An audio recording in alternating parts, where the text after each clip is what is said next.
In the spring of 1944, German military intelligence held fragments of evidence that, taken together, pointed quite clearly to one conclusion. The largest army ever assembled to invade France was not where they thought it was. They had confusing aerial photographs. They had conflicting spy reports. They had anomalies that, when analyzed objectively, didn't fit their own theory. And yet the German High Command kept elite troops, tens of thousands of soldiers, waiting in the wrong place for weeks after the real invasion had already begun elsewhere. It wasn't a perfect deception that defeated them. It was something far more human. They had already decided what they wanted to believe, and no amount of subsequent evidence was enough to change their minds. This is the story of Operation Fortitude, and how an almost entirely fictitious army, made of rubber, wood, and radio lights, fooled one of the most feared intelligence machines of the 20th century.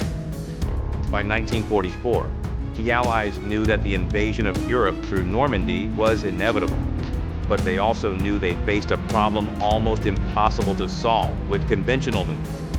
They couldn't hide the fact that an invasion was being prepared. Hundreds of thousands of soldiers, ships, and aircraft concentrating in southern England were simply impossible to conceal from German intelligence. So they changed their objective. Instead of trying to hide that something big was coming, they decided to control what the enemy would believe about where and when it would happen.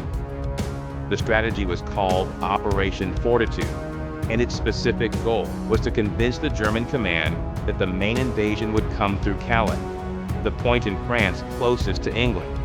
A rather logical assumption, by the way, from a German military perspective, and not through Normandy, the actual location chosen by the Allies.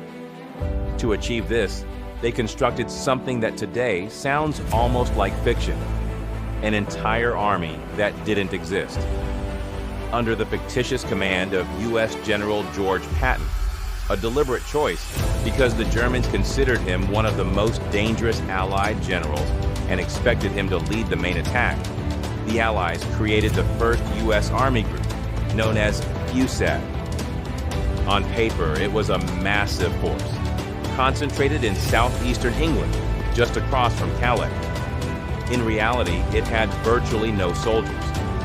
What it did have were inflatable rubber tanks, so detailed that from the air, the only way German reconnaissance planes could see them, they were indistinguishable from real vehicles. There were plywood and canvas airplanes positioned on fake airfields. There were barracks with smoke billowing from chimneys at scheduled times, laundry hanging out to dry, simulating daily activity, and teams of engineers dragging wooden planks with truck tires strapped to the back to leave fake ruts in the dirt, as if real convoys had passed through. But the most sophisticated element wasn't visual. It was electronic. A specialized team transmitted a massive volume of fake radio traffic, mimicking the routine communications of a real army of hundreds of thousands of men. Logistical orders, supply complaints, fictitious troop movements, all designed so that the German signal interception teams, who were indeed listening, could reconstruct on their maps an army that existed only in the air, in the form of radio waves. Added to this was a network of German spies on British soil, who, unbeknownst to Berlin, had been captured months earlier and repurposed as double agents by British intelligence. These spies, now controlled by the Allies, sent carefully crafted reports that reinforced the existence of Patton's Phantom Army. Herein lies the twist that transforms this story into something more than just an anecdote of military ingenuity and connects it to something profoundly human. German intelligence was not incompetent. In fact, some analysts within the German High Command had reasonable doubts about the reliability of certain reports, and records exist of officers internally questioning the actual size of FUSAD. In other words, there were warning signs. The problem was something else entirely, and it has a name in psychology: confirmation bias. The German command, and Adolf Hitler in particular, had already decided beforehand based on their own strategic logic that Calais was the most likely target. Once that belief was established, the human mind, and institutions composed of human minds, tends to do something very specific. When reports from double agents arrived confirming the Phantom Army, they were accepted with relative ease because they fit with prior expectations. When contradictory signals arrived, including in the weeks following the actual Normandy landings, fairly clear evidence that the main invasion had already taken place there, they were interpreted as a mere diversionary tactic, a secondary attack designed to divert attention from the real blow, which they still believed would come via Calais. The result of this misperception was extraordinary in military terms.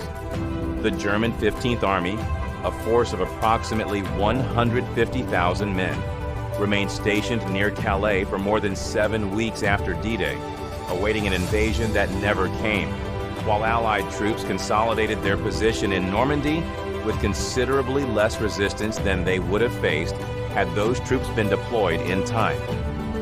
What makes Operation Fortitude fascinating is not just the engineering of the deception, the rubber tanks, the fake radio signals, the double agents. The thing is, that deception, however elaborate, wouldn't have worked without the unwitting collaboration of the enemy's own mind. They didn't defeat German intelligence by hiding the whole truth. They defeated it by giving it exactly what it already expected to find. It's an uncomfortable lesson because it's not limited to the battlefield. We all, to some degree, do the same thing the German High Command did in 1944. Once we decide what we believe, we start looking for reasons to continue believing it, and almost automatically dismissing anything that calls it into question. The difference most of the time is that it doesn't cost us 150,000 misplaced soldiers. It costs us smaller, more everyday decisions, which we make with the same misguided certainty. If you're interested in these kinds of human contradictions that history hides beneath the headlines, subscribe next week.